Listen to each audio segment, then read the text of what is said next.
Stream is on. All right, fantastic. So, hello everyone, and welcome back to What About Men, which is an online discussion group on hot topics running across political divides. I'm Dr. Simon Vogt, and I'm a philosopher, lecturer, and a director of Pathforge, which is a non-profit organization that delivers research-based guidance on forging meaningful, purpose-driven lives in a fair and equal world. And today, we're talking about fatherhood. It's certainly changed a lot over the last decades, and I think it's fair to say that what is expected of fathers today is very different than what was expected of our fathers, perhaps, and what used to be considered good parenting. But what exactly are those changes? And maybe how do modern men, especially young men, find themselves in this new role, or maybe ahead of this new role? So that's the topic for today. I'm really excited to have Larry Hagner with us as well.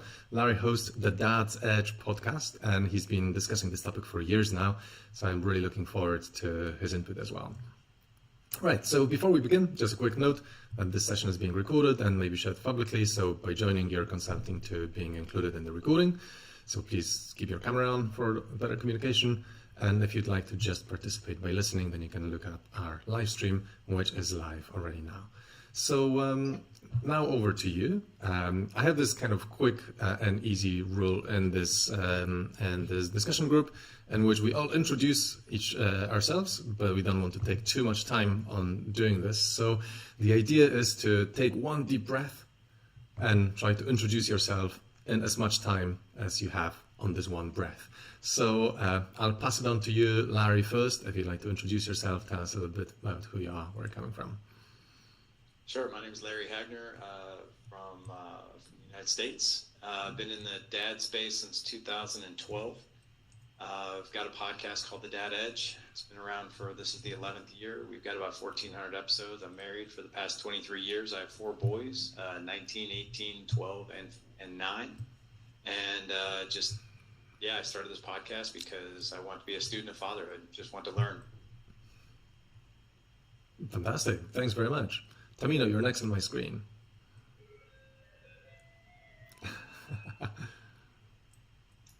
All right, I think I was muted. Can you hear me? Yes.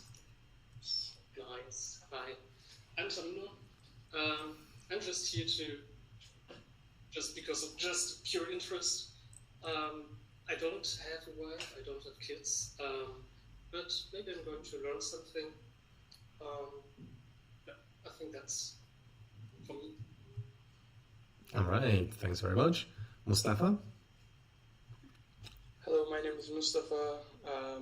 I live in Germany at the moment, and I'm a volunteer at Pathforge, and I have a background in international business and international trade. Awesome, fantastic. Piotr? Hi everyone. I'm Polish, but I live in the UK, and I'm here specifically to find out more about Pathforge in general and experience the community. But the subject of fatherhood is interesting for me. This is the kind of conversation I started having with my partner. So. Opening my mind to new perspectives. So happy to find out more.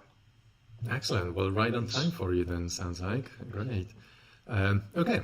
Well, thanks very much, guys. So this whole group is about sharing and forging opinions on hard topics. So to do that, we will read 2 sets of texts that are taken from more conservative-leaning and more progressive-leaning outlets. And that's the readings for today. So the way the group is running is we will spend about 10-15 minutes doing the one set of reading, then about 40-45 minutes discussing, and then we'll have a short break, and then we'll do the same with the other set of reading. Does anybody have a coin? We need to toss a coin to find out which one we're doing first. Coin, anyone? I got one here. Fantastic. Heads, we're doing conservative first. Tails, we're doing the progressive set first. Heads. Heads. All right. Well, we're doing the first one that is on the screen. So active fathers are exacerbating the 2-parent privilege from the Institute for Family Studies. And then the critic. So from the critic, there's an article on fatherhood, that should be relished. And I'll send you the links to those right now in the chat. Oh, I forgot to send also info about the recording and the streaming, but here are the texts. So I will turn to the next page right now and start the counter for our reading, all right? So we have up to 15 minutes to do this, but naturally those texts are not that long, I think. So if you read it faster, just signal on the screen. I will know that you're ready and we can move on to discussion. Sounds good? Sounds Fantastic. All right, let's do it.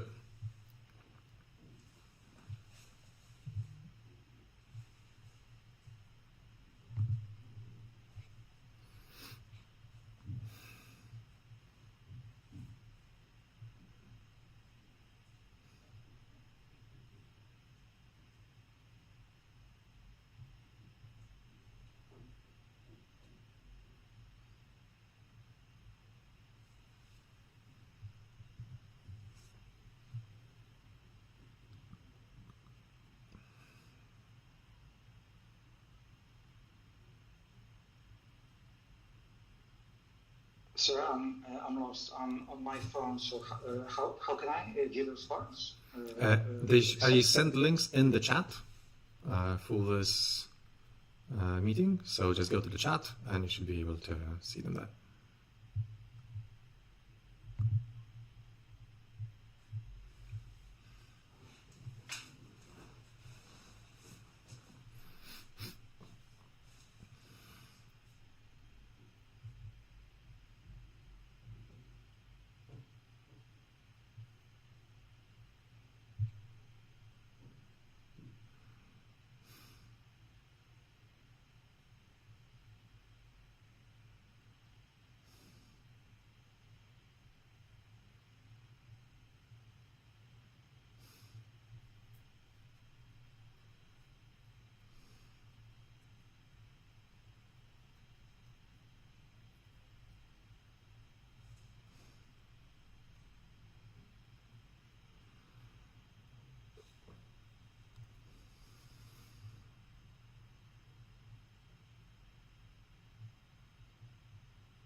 Piotr, when you're ready, could you disconnect one of your accounts because you're appearing twice now?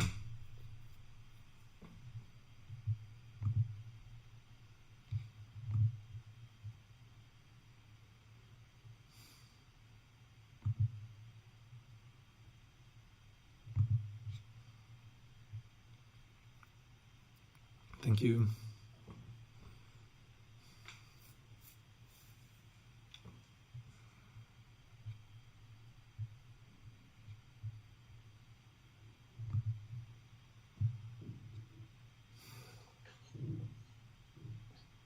All right, let me know when you're done, guys. Yeah, Larry's good. Mustafa's good.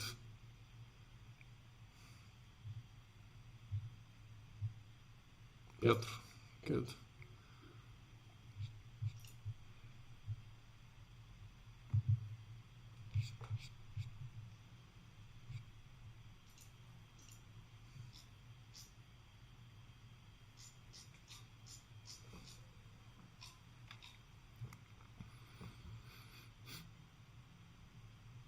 No. Tamina, you're frozen on my screen. Whenever you're ready, give us a sign. I'm ready. All right, one Yeah, sec. I'm ready. Yep, fantastic. Okay, in this case, let's move on and start chatting. All right, so I hope you enjoyed the readings. I hope you found them interesting. For the discussion, to make sure that it's kind of smooth and that everyone gets a chance to talk and we don't like hog the microphone for too long, I have one simple rule. When you start talking, raise your hand, and then you have 2 minutes. When this counter that shows up in here runs out, it's not like a fast and rule, you don't need to stop talking the moment it runs out. But, take it as an indicator that maybe it's getting a bit long. And if you've spoken for 3 times before others have managed to, then give others a chance to talk as well. So that's the basic rules for the discussion.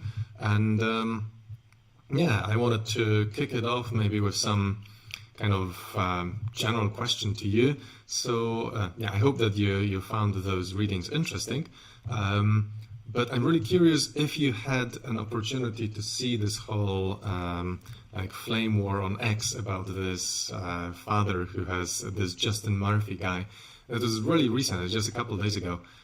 He posted that he really does not enjoy being a father. And there's a whole kind of massive discussion about this on social media. I'm curious if you had a chance to see any of this or what you think about this. And obviously it's recapped in the article a little bit, so maybe you have opinions. Anyone who wants to pop, just feel free to start us off. Go for it, Larry. So, very first thought here is I run the Dad Edge podcast. I have been for years, and I am very open about a lot of times it's hard for me to play with my kids. So I actually really appreciate this guy's honesty. But here's the context, I think, around it. One thing that I've personally noticed is it's the idea of playing with my kids. So it's it's not that I don't enjoy it. In fact, one thing I always say is that within 10 seconds of playing with my kids, I'm so glad I started. I just love it, right? And there's no other place I want to be. But it's when they come and they ask me, hey, can we go play catch? Can we do this? Can we play video games? I'm not even a big video game person. But when they come and ask me, my very first thought is, shouldn't I be taking care of something else that is more important, maybe more meaningful? If I'm playing, I'm not providing, quote unquote providing, right? But that's, I think, also a big miss, and I'll come back and talk about that here in a second. But I think that us guys, number one, the older we get, the longer we're married, the longer we're a dad, we tend to take life pretty seriously, and we tend to get pretty high strung, and that playfulness about us tends to sort of slip away over time. And I do think that there are guys out there who are more playful dads than others. I interviewed a UFC fighter by the name of Bobby Maximus, and I thought we were going to talk about UFC the whole time. We ended up talking about playing with your kids. His entire office was packed with toys and Pokemon cards and Legos. He loves playing with his kids. Wouldn't want to do anything else with his time. And I told him, I was like, man, I'm kind of jealous. I feel like I'm 50% that, but you're 100, right? But here's what I think was really, really cool about Justin. Justin, I think, speaks the talk that a lot of guys don't want to say out loud. And I do appreciate his honesty. At the same time, I don't think our kids necessarily expect us to be their entertainment. I don't think that they really expect us to be playful. But if I was coaching Justin, I'd say you do have a responsibility to be present, right? And presence, I think, is a tactical disciplinary skill that you learn over time. So, like, for instance, the idea of playing with my kids, you know, outside sometimes. I love playing outside, but like, it's more like the little things, like video games. Like, I don't get excited about that. At the same time, I know how important that is to my kid. And the gift that I can give him is my presence, right? And I don't care if, you know, he probably doesn't care if I'm like, if I win or if I lose or whatever. He just wants me to be there, right? And kids spell LOVETIME. And you may not be a playful dad, but I think any dad can get in a playful mood if they just allow themselves to do it. And I think the first step of that is just saying yes to it. Just say yes to it. And then I think most guys will be really pleasantly surprised at how much fun it actually is. One other thing I want to share, and then I'll hand it over to somebody else.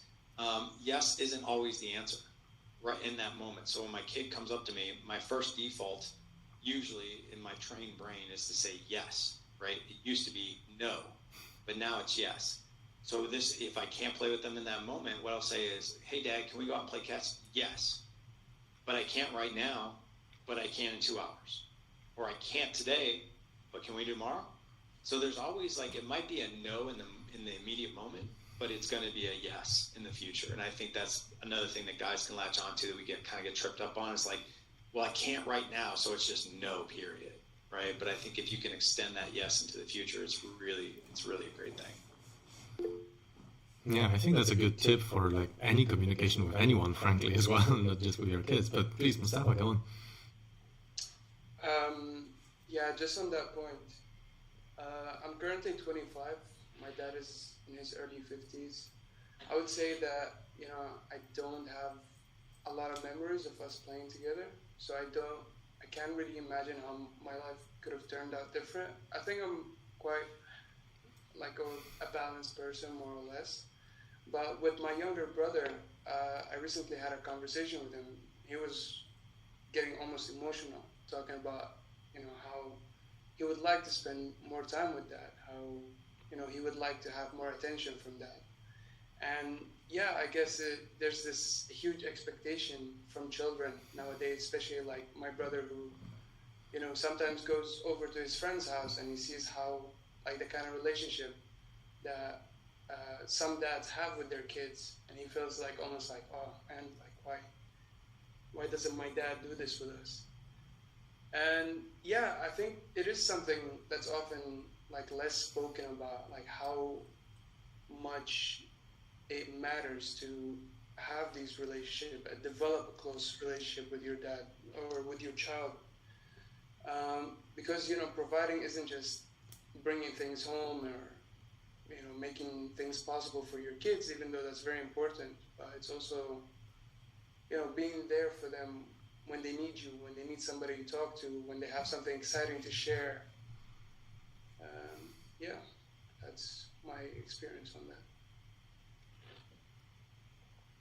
Yeah, good points. I think it's also the question of providing. Well, providing is not a, you know, you provide something, right? What is it that you're providing? Well, it's not just money and food on the table that you're providing. You're also providing emotional support. You're providing time. You're offering, you know, teaching skills. You're offering challenges, or you're offering, well, just warmth and love, frankly. And I think that's a really interesting thing that I think has shifted massively over the last decades, in which we have acknowledged more and more that, you know, fathers should also provide these sort of, I don't know, lovely and fuzzy things, you know, like the love and the time spent together, not only on teaching you skills, on like expecting you to do your homework and whatever else, or maybe, you know, reading bedtime stories, but on just being there. And like you both were guys saying, I think that this just being there is really something that I find kind of quite new in the male vocabulary right now. I know that, like, my dad definitely did not have this sort of, you know, like understanding of this, for example. And I know so many people of my age who have had dads who were that kind of providing all the things they were thinking about, they thought they need to provide, but at the same time, they were so busy earning money and, doing all of those other things that they were just not actually there, right? So it's this kind of just being there that was so often missing. And I think it's really important to provide just that, just being there.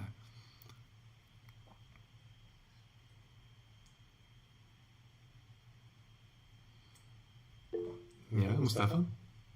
Yeah, I think that's what the first article does so well, is just talking about how things have shifted, how things have changed, and how now being an absent father is actually putting your child at a much higher disadvantage historically, right? Maybe like 40 years ago, it would have been kind of expected from a person to not be as present, or to maybe show their care through financial means and so on. But nowadays it's definitely expected. And I think, the first article and the second article as well talks about how, the value of saying yes, like Larry said. Yeah, I'm really curious what you guys think about this article about like fathers being or not being present as well, and maybe this whole issue with you getting an extra advantage just because your dad was there. What's your thoughts on that?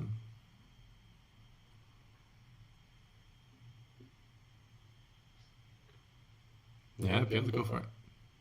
So again, maybe I can add a few words here. So I generally, growing up, had like total freedom to do anything I could do, but had little guidance, and I always felt I wanted that guidance, but over the time I started extremely appreciating the fact that I was not constrained in any way, and above all, I was encouraged to do whatever strange things I wanted to experiment with. So I think it's never quite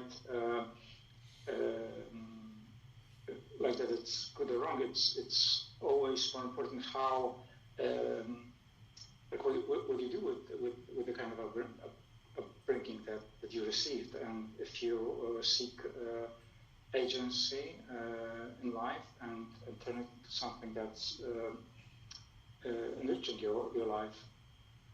I'm making a clear point here, but basically what I mean is that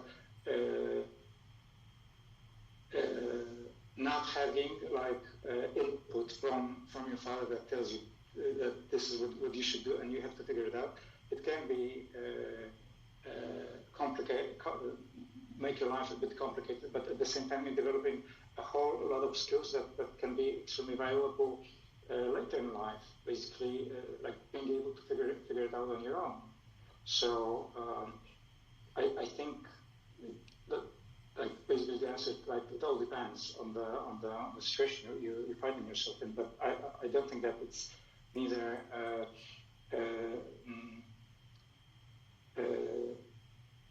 like it's just a way that things can go, but it's neither good nor bad, in my opinion. Mm-hmm. Larry, do you have some wisdoms on like what's the good balance between, giving just enough input to inspire, but maybe leaving this freedom to explore yourself as well, to kind of not, prescribe everything in the kid's life? So I think one of the best jobs of father is to put up guardrails, right? Guardrails of, hey, we operate within these realms, right? For us, our guardrails are our faith, right? So we believe in Christ, we believe in the Bible. So we use that as our guardrails. The thing that, however, I'm also, I think a lot of dads out there, and we've actually had this conversation quite a bit in the Dad Edge community, is there's a part of us as dads, and I think, and Simon, you're not a dad, right? No, I'm not. Okay, so, and I don't, and none of you guys are, correct? No. And Mufasa, I could actually be your dad. I just turned 50, which is kind of crazy to me. I have a 20-year-old. So, there's like this thing in us as men that we want our kids it sounds like a narcissistic thing in a way, but I don't think dads mean it in that way. We want our kids to have sort of a piece of our identity, right? So like, for instance, I'm highly driven, highly competitive. Like, I'll go through a brick wall. Like, I plan my entire week. I execute. Like, I put in a lot of good things in my day and week to make sure that I'm executing. I don't waste a lot of time.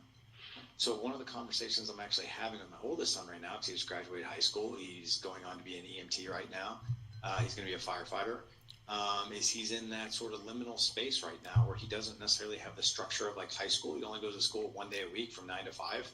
And then he's volunteer firefighting. He's got a girlfriend, and there's a lot of time that he could either waste or use. And a lot of our conversations is you're wasting a lot of time, right? You're doing a lot of really great things. So like, I'll give you an example. Like, whenever I want to, speak some life into my kids or put these guardrails up just a little bit more, right?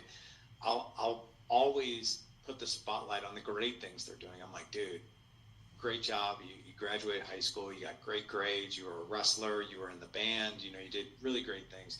Now, you've graduated. You're in EMT school. You're a volunteer firefighting. That is really hard to even nail down.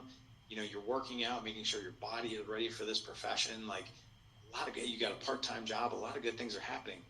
At the same time, I'm seeing about 3 to 5, 6 hours a day that's being completely wasted on TikTok and phones and video games. And I'm sorry to say, man, but you're a 20-year-old man, and 20-year-old men should not be doing this. So we really need to identify structure in your day. Hey, video games are fine, right? TikTok is fine, but for an hour, not for 5, right? So like, these are the guardrails I'm talking about. Like, whereas like, and I always tell my kids this too. I'm like, I'm sure you probably don't like having these conversations with me, do you? And they're like, no, I don't. I was like, well, guess what? I don't like giving them. I hate them. I was like, when I was your age, I used to think like my mom or dad, like when they were talking to me like this, like they enjoyed it. They got some joy out of it. I don't enjoy this. And neither does my mom, neither does your mom. At the same time, this is what a fully functional human being, a good man with high integrity, uses his time wisely. Right? So I think it's always good. And then I usually end with something good as well. So I know it sounds like the compliment sandwich, but it is. So I want to highlight the things that they're doing well, because they're going to listen to that. I also want to highlight some things that, hey, let's tweak it. Let's improve it. And then also end on a good note as well, which is something like I like to say, hey, what did we agree on? What are you willing to agree upon here? And allow them to then say what they're going to do. Yeah, I wish that, I don't know how many of your dad's guys had this sort of attitude or this sort of like very structured approach to things. I know that my dad was definitely trying his best to motivate me to do things. But so often I think that when we do these sort of things without the reflection that comes from actually actively looking for answers on how to do it well, then, well, we do our best, but our best is sometimes not really that great, I think. And that's, I think, why it's so amazing that there are podcasts like yours, Larry, or, other opportunities to explore this. And I'm thinking of like all the people who have been really trying their best to motivate their kids. And yet, this is not really, I don't know, working out quite so well. And maybe, I know in my personal experience, my dad really wanted me to play the piano. I ended up playing every other instrument except the piano because it was just somehow was just not, not on the cards. So I'm curious if you had these sort of experiences as well, everyone. If you had, do you think that you have been parented maybe in a way that has taken these things into account?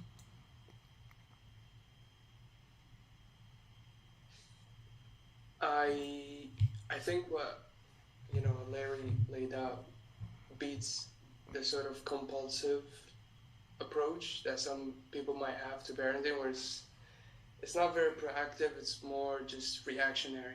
It's like as you see things happen, you decide to jump on whenever you see crisis. Never having this feedback loop with your child. Checking how things are going and so on. Yeah, but I think like Piotr said, I grew up, I grew a very independent persona from my parents that now I often find myself in contrast with some of the values that my dad holds. But I don't like to challenge him. I just, it's just, it seems like there's a language barrier because my English has gotten better than my Arabic. So oftentimes I struggle to actually speak to him as myself.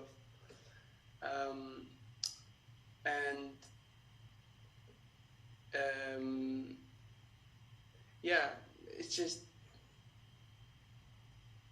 the structured approach is definitely better than, I feel like guardrails and having some guidance beats not having anything.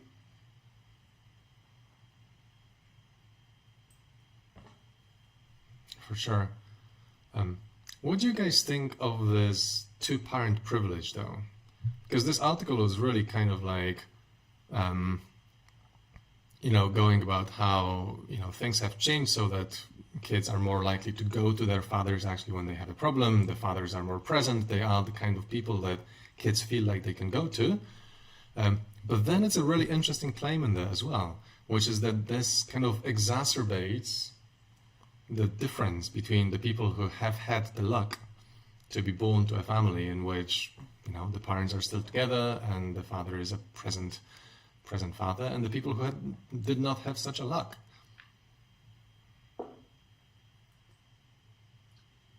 I'd love to comment on that. So yeah, so one of the things I've been talking about on my podcast for years is one of the coolest things that I think we're seeing everywhere, at least in the States. I can only speak for the States, but when I grew up, like I said, I just turned 50 about 6 months ago, and when I grew up, you didn't really see dads in the stands at your Little League games. It was moms. You didn't really see dads on field trips ever. Like, that was weird, right? Christmas parties, Halloween parties, that kind of thing where kids, parents come to the school. You never saw dads. In fact, it was weird if a dad showed up. They're like, why is your dad here? You know what I mean? Yeah. But now, you look in the stands at sporting events, it's filled with dads, right? You look at the field trips, there are dads that go on these field trips now. Every time I go to one of my kids' elementary school party, it's filled with dads. And I'll tell you, man, this gives me so much hope, because I think what we're seeing now, like I said, I've been in this space for about 14 years now. But we have seen a rise in men and fathers that are just like, not on my watch. I'm going to be here. I'm going to be involved. I'm not just going to bring home a paycheck. I am going to be in my kid's life. Like, and we have shouted that from, I think, the tops of the mountains, and you can see it in their behaviors. Here's where I think one of the biggest gaps are, though, is that we weren't raised like this. So the generation of dads right now that are doing this weren't raised like this. So we're kind of figuring it out. Like the article you put in there, it's like, the guy's got a vacuum with like a baby on it, and like another one, like it's just like, and we're just like, I never saw this growing up, and I've never experienced it myself. Yeah. So it's like you see this kind of thing, like pictures like that, they make me happy and they piss me off at the same time. And they make me happy because I'm like, yes, like these are dads getting their hands dirty, right? But at the same time, photos like that make a dad look really incompetent, which I don't like, right? Because men are competent. I do think that there is a small gap in skill, because again, and it's not a man's fault. Quite frankly, we weren't raised that way. But I think there's like this massive desire for men to step into that role, not the mother role, but the other parent role where they want to be just as involved. But the biggest gap that I see is like men are like, I don't know exactly what that looks like. I'm just sort of figuring it out as I go. But that's what I see. I guess I have a question to Larry. Do you think it has any correlation with the rise of these male figures that are trying to attract people who have had no figures in their lives that acted as the paternal guide? do you see a correlation between dads now stepping in and online figures trying to take that role or adopt that role or take advantage of people who didn't have that guidance? Yeah, I think I know where you're going. So I just want to make sure I'm understanding your question so I can answer it as clear as I possibly can. So basically, someone like me who's like an online influencer or coach, more men come to me for advice because they didn't have the advice growing up. So now they're hungry for it. They want it. They want a mentor so they can learn and then go implement. Is that what you're talking about? Yeah, like exactly, because now there are figures that people can reach out to when before maybe they weren't. So, and some like you do it with a heart and they give genuine advice with care, and some are only looking to take advantage of these kids. I think you know what I'm talking about. Actually, I don't specifically, but I'll answer the question. And I don't know if we can divulge any names, but I'd be really curious to know who that is. But here's what I'll tell you. So like I was raised half my childhood without a father in the house, and then the other half was spent with insanely toxicity, abusive situations. So I didn't even know my biological father till I was 30 because my mom and him got divorced when I was 1, so I don't remember him. He came into my life for a brief period of time, for 6 months when I was 12, left again, and then I ran into him in a coffee shop 20 years ago when I was there for a business meeting. We've had a relationship ever since, but my mom was married a total of 3 times. Every guy was a shit show, just to be honest. They toxic abusers, drugs, alcohol, you name it. So here's somebody like me. I'm a coach, I'm an influencer, but I didn't start that way. I was the guy that sought out people for that advice because I'm like, I didn't get this, and it's insanely important that I learn it, because if I don't learn it, this pattern is only going to continue on of bad things. So I've got to be the guy that learns this, and I've got to be the guy to break this pattern. So in the beginning, I just did it for myself. And yes, I see guys still to this day, been in this space for 14 years. I hire a coach every year, and I always do it in the month of March. And it's always because I've got to constantly learn, right? If I'm going to be teaching, I need to be learning. I do think you need to watch, like especially now. So like when I first started, my podcast 10 years ago, it was like 3 of us, so like it was great. And now there are some people out there, and quite frankly, I don't know any of them off the top of my head. I've just heard about them, but it's like everybody's a coach now. But I think for young men out there, so like Mustafa, I look at a guy like you, right, 25 years old, like could be my son, right, from an age perspective. And, I think about like the time when you're going to get married, the time when you start having kids, and based on what you said about like your own dad, there's probably some different things you want to do. And I think for someone like you, when you're like, okay, like who do I go get advice from? My advice is everyone needs to do their due diligence. Just because everybody's a coach, that doesn't mean everybody's a certified coach. So I've got 2 different certifications. Also, like, look at how long people have been doing this, right? So, like, as far as I know, there's only 2 other people besides me that's been doing it as long as I have. So I think you really need to look at some tenure, and you need to look at some experience. I also think you need to look at the community itself, right, and what they stand for. Our community we are compassionate, empathetic men who meet other men where they're at. Our vision is to create the best marriages on the planet that we possibly can, every guy in our group, to create the best children we can, to have this connection with them that is unbreakable, that we can lead them. And we do that through a variety of different ages, all the way from men who have adult children to brand new dads and everything in between.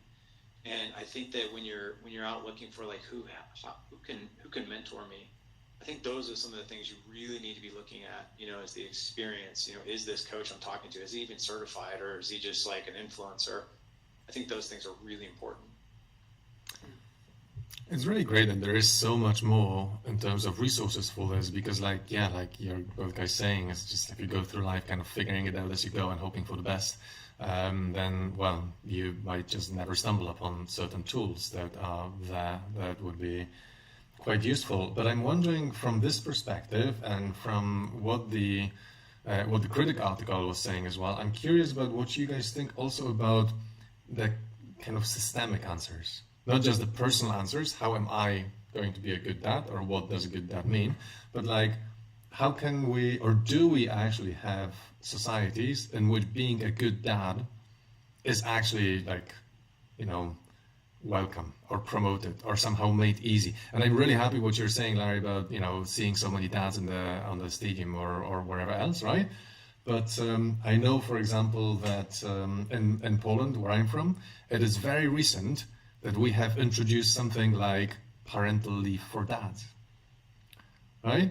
And obviously, if you don't have parental leave, then you're not going to show up for your kid as much as the mom is going to show up, right? Because you literally, there's no institutional, systemic way to promote these sort of things, right? And there might be other systemic ways to do this, being, you know, how does your preschool work? Do they call your mom by default, or do they call the dad by default, for example, right? Or maybe what are the kind of cultural ideas around masculinity? You know, is being a dad is kind of like a bit, you know, not so cool or something like this? Or maybe is it like actually celebrated and welcome? And what do you think we could, like, how could we approach this also from the systemic perspective to actually promote more engaged fatherhood and the sort of looking for answers and, you know, actually wanting to do that, wanting to be there? And I'm very aware that Mustafa, Larry, you've been talking a lot. Tamino, Piotr, you had a bit less of a chance. If you'd like to jump in, feel free.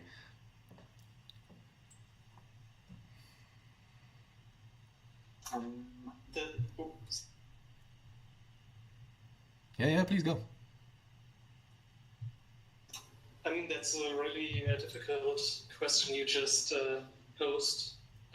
Just spontaneously, it's really hard to give you an answer. Like what we can do is like systemically. You said like that, systemically.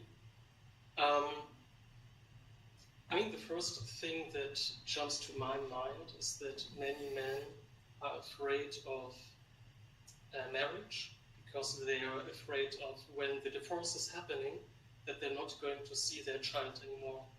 So men in a divorce are so they're lacking. I don't want to say lacking rights, but you really have the bad card if you're going through like a divorce. And systemically, maybe to give men rights to see their kids, their children. Maybe that's a start. No. Yeah, interesting things. Anything else, guys, you think? I don't want to talk too much, but I can definitely chime in on this one if you want. Please go for it. So I think from systemic, I agree with you. I mean, I think the U.S. could really be better about paternity leave for men. I think, you know, right now most companies don't give any paternity leave. I've worked for 4 companies in my life. They were big Fortune 500 companies, and only one would give a 2-week parental leave, paternity leave for men. So 2 weeks. I know that I have other men that I work with in Canada, other business partners, and they get quite a bit more. So I think, you know, for men to be able to connect with their kids, I think at that young age would be really, really beneficial. And I don't think it needs to be several months, but I think 30 days would be great, right? 30 days would be good. I will tell you, though, from a societal, systemic standpoint, I can't speak to, obviously, the countries that you guys live in, but I can tell you here, from a society standpoint, there's a big problem as it relates to people over here, like companies and TV shows. They really love to put a man and a husband and a dad in the limelight of a complete and total idiot. So like Married with Children, Al Bundy, Peter Griffin from Family Guy, you know, like that. Like we're just like complete aloofs, and we're idiots, and we can't survive without our wives, and we know nothing about our children, and we know nothing about what's in the house, and we're just, all we do is sit on the couch and drink beer. I think that is dangerous. I think it was funny back in the 80s, maybe the 90s. I don't think it's so funny anymore because I don't think it's true. And I think the more society casts men in that light, the more society will continue to look at men in that light. But to quote Steve Jobs, when I first started Dad Edge, one of the things they're like, why are you starting Dad Edge? And I said, because dads need to be cool again. That's why. That's one of many reasons, right? But dads need to be cool again. One of the things that being a dad is one of the coolest things out there. It really, really is. I mean, like, what an amazing gift, right, that we have. At the same time, we're still learning. We are probably behind moms as it relates to parenting, but that's only because I think society and the way we were raised kind of put us there. And I think if society removed making fun of fathers for not knowing anything and put them more in the limelight of like, man, you're an on-point dad, that's pretty cool. Like, look at that guy, right? I think it's really, really awesome, man, when you see like a well-built, physically well-built man, dresses stylish, right? Has a kick-ass relationship with his wife and plays with his kids, chases them around the playground. That's a cool dad, right? Not the guy who is on the park bench, out of shape, wearing jeans way too big for him, on his phone, not even paying attention to his kids. That is like a Peter Griffin to me. But I think more dads need to be public about interacting with their kids and what it means to be a cool dad. Yeah, I really like the focus on kind of the cultural messages that we're getting, and I think you're totally right. I mean, there's so many TV shows, sitcoms, and films, and whatever else in which men are basically represented as such a completely inept people in the household or in family and all of this. And obviously, well, how do you encourage people to be better than that if that's all that they see, right? So I think that having some sort of more structured, well, I don't know if it's systemic, right? Because at the same, like, this is a capitalist world, right? People create those sitcoms based on what people want to watch, right? So it's not like the state can come in and say, like, you need to organize, you need to make those shows, represent men in a certain specific way. But it would be really nice if they were. I think it's a really curious question as well as to why it happened this way.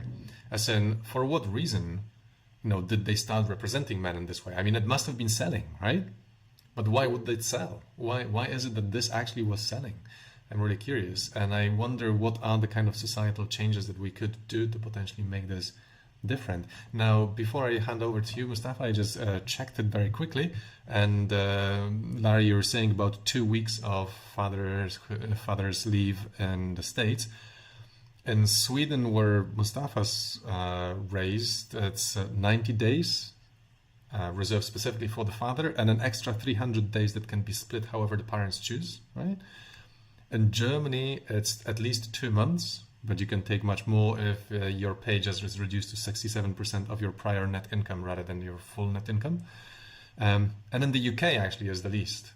So where Piotr is right now, it's just a couple of weeks as well, and parents can share up to 50 weeks of leave between them, but it's not like decided who gets, you can decide how you want to share it. So it's really interesting how this is an answer that is answered, a question that is answered differently in different countries, and it tells you something about what those countries actually, see the roles of the dads as being, right? All right, Mustafa, over to you. Yeah, I really don't know why legacy media chose to portray the image of fatherhood, but what I know is that new media presents an opportunity where we're not really constrained by what institutions that might be a little bit disconnected from society and may have like a profit incentive that overrides the social benefit. But with new media, you have this appeal directly to the individual, to your market or to your niche. Unfortunately, it's also like a double-edged sword, right? Because I could fall into an algorithm where I'm watching Larry and then other people who would be giving me good advice and putting me on a good path, and I could also end up in a place where I'm being radicalized. I'm being used. My lack of guidance and my lack of perspective is being used against me in a way to essentially just to give someone an edge in a political race or something, right? I think this is a really interesting topic, which we will, I think, raise with the next readings for after the break. because I think what maybe Mustafa you had in mind earlier when you were talking about, some influencers might not have such a good influence on people with respect to this, is maybe not necessarily kind of fatherhood influencers, but general masculinity influencers who, are talking about this, get rich, get buff, get women, get all of those things. And you will probably not become the sort of person who would be a good father if you follow this advice, right? And maybe you will kind of prioritize things in life that are not actually helping you develop the kind of emotional maturity that is required to be a good dad, for example, or commitment to family life or whatever else, right? So I'm curious what you guys will think about that. Piotr, Tamina, do you have any thoughts before we head over to a break? I mean, maybe like in general sense, because from my perspective, my line of work is unconventional. I mean, so parental leaves and none of these things really apply.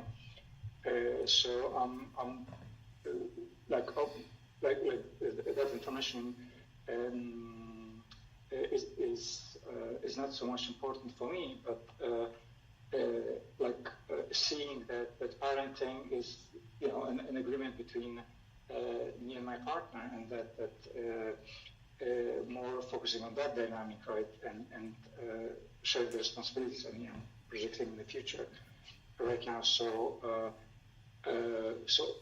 as much as I see the fatherhood as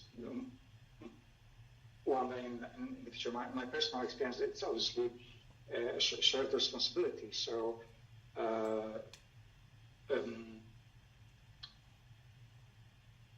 like that context is for me critical. That on one hand, and on another, because I'm kind of planning for this, also adjusting the lifestyle in a way that I can allow the space to be a present father. So, speaking to the previous point, I definitely haven't seen much of kind of inspiring examples of fathers who basically have meaningful artistic output. I would see committed fathers who had jobs, but then that's not the path. That's not the path that I'm following. So obviously, lacking any kind of real life examples could be a little bit confusing. But also at this point,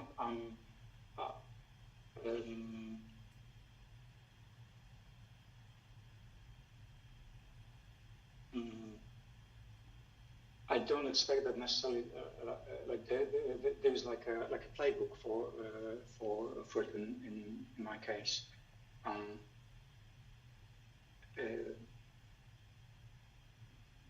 Yeah, so maybe that was like generic points. Kind of find my place here in the conversation and try to relate to it in a broader context. So yeah, I'm going to leave it there. Interesting. So it's not just how to be a good dad; it's how to be a good artist dad as well. Or how does it change when you're in this kind of more creative industry or freelancer? Yeah, interesting. All right, cool. Guys, let's have a 5-minute break, refresh ourselves, make a new tea if you want or whatever else, and meet again in 5 minutes to read the other 2 articles. They will be from one from The Guardian and the other one from Men AFN. All right, cool. I'll see you in 5 minutes.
All right, let's get back to it.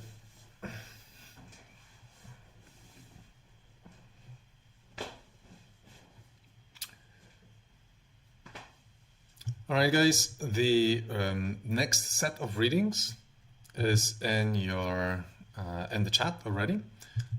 So one is about the new fatherhood expectations shaping modern households, and the other one is about men spending more time looking after their children, and this actually being a genetic thing rather than a cultural thing, according to The Guardian. I'm really curious what you'll think about those things. I think those articles take a little bit more of a stance on this, like, you know, what men should be like actually as fathers. And I'm really curious what you'll think about that. All right, cool. 15 minutes. Once again, when you finish reading, just let us know.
Say when ready, guys.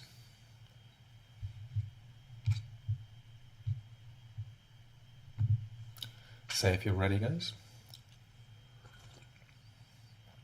Yeah, Piotr, Mustafa? Yeah. All right, let us move on then. Okay, so just as before, we'll have this kind of 2 minutes per contribution. All right, cool. So as you can see, those articles are taking a somewhat different tone, and they're very focused on the kind of social changes that have happened over the last decades, which have redefined what it is to be a father, what it is to be a man, and therefore, how should men show up and families to be good fathers. And it's very much focused on this move towards more caring masculinities, more kind of emotional involvement, and the kind of things that back in the day would have been considered unmanly, or would have been considered just kind of like not the sort of things that guys do, which would then perhaps lead them to be the kind of fathers who are not really that involved in child caring. I think that as much as the statistics at the beginning of this The Guardian article are kind of like quite telling. In the 70s, dads did just 22 minutes of childcare a day, right? So that's actually quite similar to what this guy from the X discussion, what was his name? Justin Murphy, right? He was saying that he only wants to do about 20 minutes of parenting a day. Now dads do much more than this, but it's still less than what mothers do. It's really interesting because this article then goes on to talk about how maybe the reason why we have been kind of forgetting about dads' roles, or maybe these were not really celebrated in society so much, is not actually biological, as many commentators would have it, but actually it's cultural. Biologically, men might actually be really well suited to be fathers. It's just that the Industrial Revolution has effectively alienated people to the point in which they're just, not at home, so they would not actually be, in this economic model, they would basically not be able to be good fathers just because of how the structure of the kind of capitalist workplace works. So that's the general gist behind this. You can see how those articles are also taking on this more systemic questions as well as personal questions. And I'm really curious what you will think about them. So to kick us off, I wanted to pull one quote from this from the first article, where they say that changing dads is not just about changing dads, it's reshaping families, relationships, and entire households in real time. And it's one of the most interesting social changes that is happening right now. So it's, what do you think of this like whole move towards more engaged fatherhood, not being like a personal change for you and me, but actually being a social change? I'm not sure if you guys have ever heard of Meg Meeker. Meg Meeker wrote the book Strong Father, Strong Daughters. Also, My Father the Hero. She's been a pediatrician for, I think, 35 years, but she's one of the far experts as it relates to dads. And of course, people have asked her, they're like, well, you're a mom and you're a grandma, so how can you know dads? And she's like, well, I don't know dads, but I know kids, and I know kids and their dads. And so she's really passionate about this topic of fatherhood because she's seen it in her practice and she's researched it, and she has spent about the past 20 years of her life doing this work with dads. And one of the quotes that she said is, if you put it, and I'm just talking about the US right now, if you put an on-point present father underneath every roof in the house of America, the United States would change overnight. That's how powerful she thinks a good present father and the impact could be. The thing that I see, some of the things that men take on, from, I would say, like this first article, it talks about, are men biologically capable of caregiving? The answer to that question is absolutely we are, but we're biologically unpracticed, meaning we're the first generation to really kind of dip our toes in this water and really, take the reins on caring for the child and being a really active participant in the family. And I wholeheartedly agree. Like when I first started doing this work, I was like, well, I just need to be better. It's just, I need to be better. But this ripple effect, the thing that I've noticed, and I've noticed this in tons of other families for men who have come to our table and do life with us, when the man gets better, the whole family gets better. So like think of us as, and this is not to say that the moms aren't important or kids aren't important, but dad really is, he's the foundation of that house. Right? And without that foundation, if that foundation is weak or it's cracked or it's not strong enough to hold it up, that's where we get into problems, right? But men are very, very capable. Biologically, we're very capable. Biologically, we're just unpracticed, that's all. So